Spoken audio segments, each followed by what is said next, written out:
중년의 나이가 되어보니 인생이란 게 참 잔인하단 생각이 들었습니다.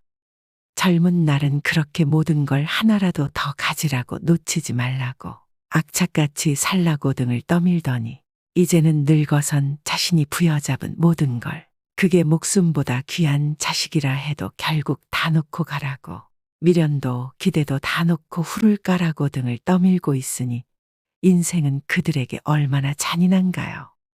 게다가 인생은 언제 끝날지 그 끝을 알려주지도 않습니다. 흔히 사랑은 내리사랑이라고 합니다. 부모가 자식을 더 많이 사랑한다는 말이죠. 우리 자식들은 착각을 하며 삽니다. 부모들이 영원히 아니 아주 오래 우리 곁에 있어줄 거라는 어리석은 착각 말이죠. 오늘은 요양원 입소 전날 밤, 한 어머니가 자식에게 눈물로 쓴 편지를 통해 노후의 삶에 대해 생각해보는 시간을 준비했습니다. 집에 어머니를 모시고 싶었던 아들과 반대하는 며느리, 이런 아들 부부의 싸움을 지켜보면서 고민 끝에 스스로 요양원에 들어가기로 결심한 한 어머니의 사연입니다. 슬프지만 부모님의 사랑을 느낄 수 있는 편지를 함께 들어보겠습니다. 영상을 끝까지 시청해 주시고 주변의 소중한 분들에게도 공유하시면 더 많은 분들이 해안을 얻으실 수 있을 것입니다. 요양원 가기 전날 밤 눈물로 쓴 어머니의 편지. 아들아, 결혼할 때 부모 모시는 여자 택하지 말아라. 너는 엄마랑 살고 싶겠지만 엄마는 이제 너를 벗어나 엄마가 아닌 인간으로 살고 싶단다. 엄마한테 효도하는 며느리를 원하지 말아라. 너의 효도는 너가 잘 사는 걸로 족하거늘. 너의 아내가 엄마 흉을 보거든 너 속상한 것 충분히 이해한다. 그러나 그걸 엄마한테 옮기기 말아라. 엄마도 사람인데 알고 기분 좋겠느냐. 모르는 게 약이란 걸 100번 곱씹고 엄마한테 옮기지 말아라. 아들아, 내 사랑하는 아들아. 나는 널 베고 낳고 키우느라 평생을 바쳤거늘. 널 위해선 당장 죽어도 서운한 게 없겠거늘. 너의 아내는 그렇지 않다는 걸 조금은 이해하거라. 너도 너의 장모를 위해서 내 엄마만큼 해주진 않잖니. 아들아, 혹시 어미가 가난하고 약해지거든 조금은 보태주거라. 널 위해 평생 바친 엄마이지 않느냐. 그것은 아들의 도리가 아니라 사람의 도리가 아니겠느냐. 독거노인을 위해 봉사하는 사람들도 있는데 어미가 가난하고 약해지는데 자식인 너가 돌보기 않는다면 어미는 얼마나 서럽겠느냐. 널 위해 희생했다 생각하지는 않지만 내가 자식을 잘못 키웠다는 자책이 들지 않겠니. 아들아, 내가 멀리 있다 할지라도 명절이나 애미 애비 생일은 좀 챙겨주면 안 되겠니. 내 생일 여태까지 한 번도 잊은 적 없이 그날 되면 배 아파 낳은 그대로. 그때 그 느낌 그대로 꼬맨들 잊은 적 없는데 너의 아내에게 떠밀지 말고 너가 챙겨주면 안 되겠니. 받고 싶은 욕심이 아니라 잊혀지고 싶지 않은 어미의 욕심이란다. 아들아, 내 아들아. 이름만 불러도 눈물 아릿한 아들아. 너의 아내가 이 어미에게 효도하길 바란다면 너가 먼저 너의 장모에게 잘하려무나. 너가 고른 아내 너의 고마움을 알고 내게도 잘하지 않겠니. 난 내 아들의 안목을 믿는다. 딸랑이 흔들면 까르르 웃던 내 아들아. 가슴에 속속들이 스며드는 내 아들아. 그런데 내 여동생 그 애도 언젠가 시집 가겠지. 그러면 너의 아내와 같은 위치가 되지 않겠니. 항상 너의 아내를 너의 여동생과 비교해 보거라. 내 여동생이 힘들면 내 아내도 힘든 거란다. 내 아들아, 내 피눈물 같은 내 아들아. 내 행복이 너의 행복이 아니라 너의 행복이 내 행복이거늘. 혹여 나 때문에 너의 가정에 해가 되거든 나를 잊어다오. 그건 어미의 모정이란다. 너를 위해 목숨도 아깝지 않은 어미인데 너의 행복을 위해서라면 어떤 것도 아깝지 않으리. 물론 나도 사람인지라 힘들겠지. 그리고 서운하겠지. 그러나 죽음보다 힘들야. 그러나 아들아, 내가 가정을 이룬 후 이 애미 애비를 이용하지는 말아다오. 너의 행복을 위해 한평생을 바쳐온 부모다. 이제는 애미 애비도 좀 편안히 살고 싶구나. 너희 힘든 건 너희들이 알아서 살아다오. 늙은 어미 아비 이제 좀 쉬면서 삶을 마감할 수 있도록 해다오. 너의 애미 애비도 부족하고 힘들게 산 인생이다. 그러니 너희 힘든 것들은 너희들이 헤쳐가다오. 다소 늙은 애미 애비가 너희 기준에 미치지 못하더라도 그건 살아오면서 미처 따라가지 못한 삶의 시간이란 걸 너희도 조금 이해해 주려무나. 우리도 여태 너희를 이해하기 위해 노력하지 않았니? 너희도 우리를 조금만이라도 이해하기 위해 노력해다오.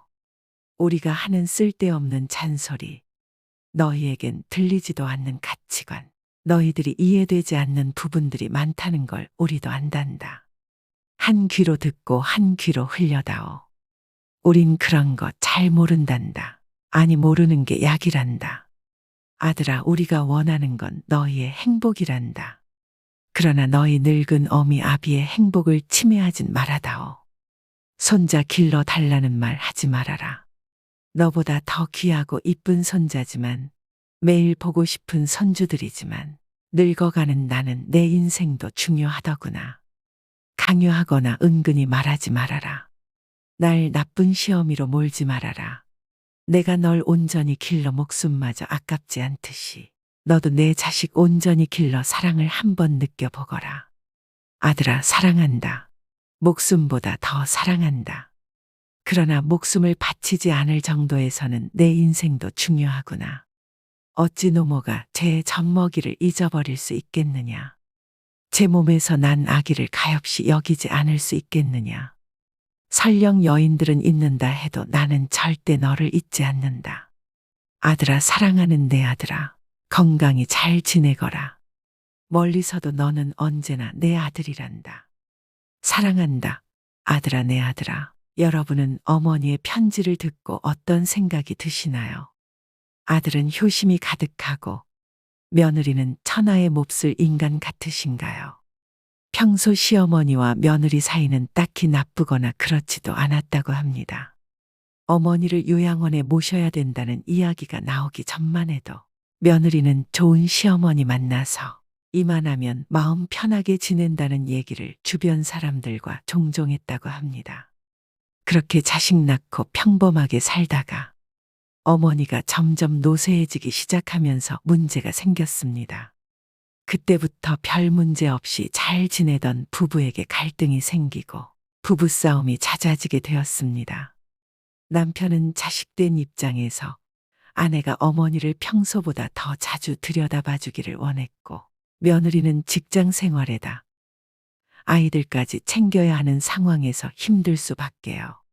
며느리는 그래도 자식된 도리로서 할 수 있는 선에서 최선을 다해 틈틈이 어머니를 찾아뵈었다고 합니다. 그러다 아내가 일을 그만두게 되었는데 그 시기에 어머니의 병환이 점점 심해지면서 부부 사이의 갈등도 더욱 악화되기 시작했습니다.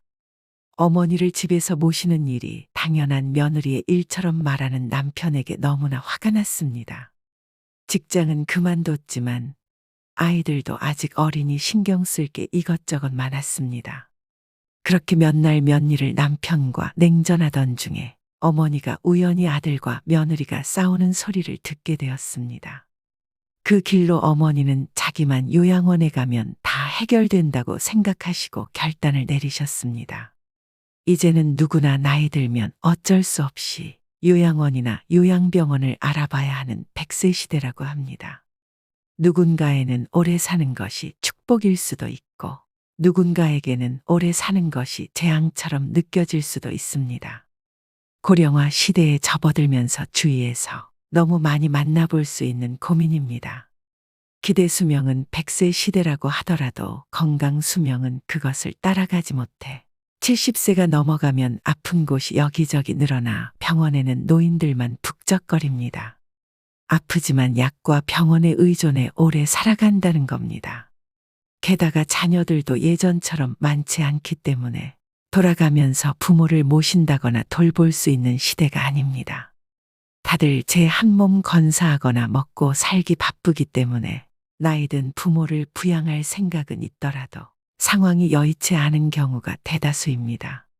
무조건 요양시설부터 알아보기에 앞서 현재 부모의 신체적, 정신적 건강 상황이 어떠한지부터 꼼꼼히 살펴보고 여기에 따라 선택을 하는 것이 좋습니다. 고령화가 진행될수록 또 하나의 문제는 의료비 부담입니다. 혼자서 지내시기 때문에 일상생활을 하기 어렵다면 특별 케어 서비스나 주간 보호센터를 갖춘 실버타운 입주도 생각해 볼 수 있습니다. 어느 쪽을 선택하더라도 무엇이 더 좋다 나쁘다거나 그런 것은 없습니다. 각 가정의 상황에 따라 선택을 하되 무엇을 결정하든 상관없이 부모도 남은 인생 마음 편하고 즐겁게 살아가야 하고 자식들도 자식들 인생 즐겁고 행복하게 살아가야 한다는 것 절대 잊으면 안 됩니다. 마지막으로 노후를 지혜롭게 보내는 방법 2가지에 대해 말씀드리겠습니다. 먼저 첫 번째는 자식에 대한 집착을 놓아야 합니다. 내 자식은 잘 됐으면 좋겠다 이런 집착은 말할 것도 없고 자식한테 바라는 마음 자체를 버려야 합니다. 그렇지 않으면 자식을 원망하고 욕하게 됩니다. 자식을 욕하면 결국 내 욕이나 마찬가지입니다. 누가 낳았나 하면 할 말이 없고 누가 키웠나 해도 할 말이 없으니 제 얼굴에 침 뱉기인 것입니다. 그러니 자식에게는 바라는 게 없어야 합니다. 남편은 남의 뱃속에서 낳은 사람이고 자식은 내 뱃속으로 낳아서 어렸을 때부터 내가 키웠기 때문에 집착의 강도가 더욱 강할 수밖에 없습니다. 내가 남편한테 잘한다고 해서 반드시 결과가 좋게 돌아오는 것은 아니지만 그래도 일부분은 돌아올 가능성이 있습니다. 하지만 자식한테는 아무리 잘해도 10%도 돌아올 확률이 안 됩니다. 그런데도 여러분은 집착 때문에 바보 같은 짓을 합니다. 어떻게 하든 괜찮습니다. 남도 돕는데 자식을 돕는 것이 왜 나쁘겠나요? 그러나 자식을 도울 때는 대부분 집착을 하거나 기대를 하기 때문에 반드시 고통이 따릅니다. 그래서 남편 혹은 아내에 대한 배신감보다 자식에 대한 배신감이 더 큽니다. 집착의 강도만큼 고뇌가 생기기 때문입니다.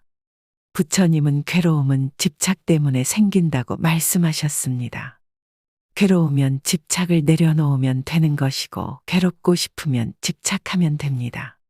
그러니 자식이 어릴 때는 정성껏 돌보고 성인이 된 후에는 각자의 길을 존중하는 방식으로 지내야 부모도 자식도 평화롭습니다. 여기에 하나를 더 얘기하자면 자식에게든 젊은 사람에게든 이래라 저래라 잔소리를 하지 말아야 합니다. 입에서 간섭이 나오려 해도 염불을 외우며 막아야 합니다. 그러면 자식들이 부모를 더 보살펴 줍니다.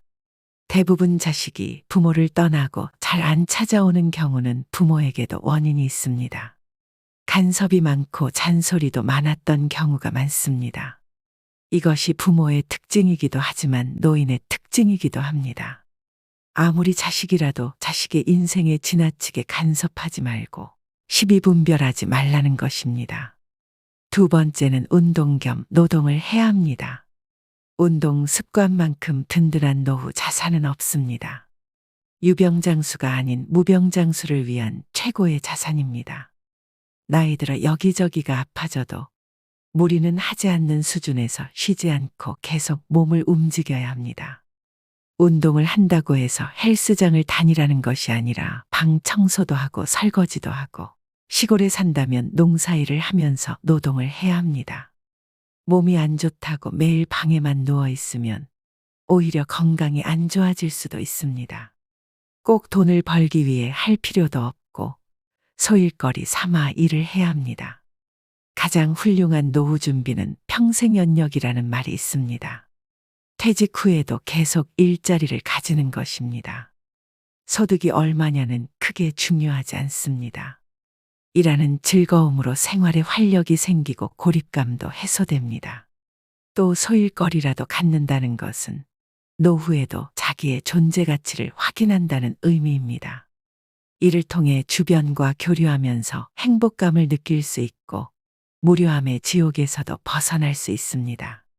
노후의 3대 불안은 돈, 건강, 외로움이라고 합니다. 이 3대 불안을 한꺼번에 해소하는 것이 바로 노동입니다. 다만 젊을 때처럼 욕심을 내서 하던 일을 못 그만두고 무리하면 안 됩니다. 적당히 일하고 적당히 쉬어야 됩니다. 오늘의 영상 어떠셨나요? 오늘도 인생의 미학과 함께 해주셔서 감사드립니다.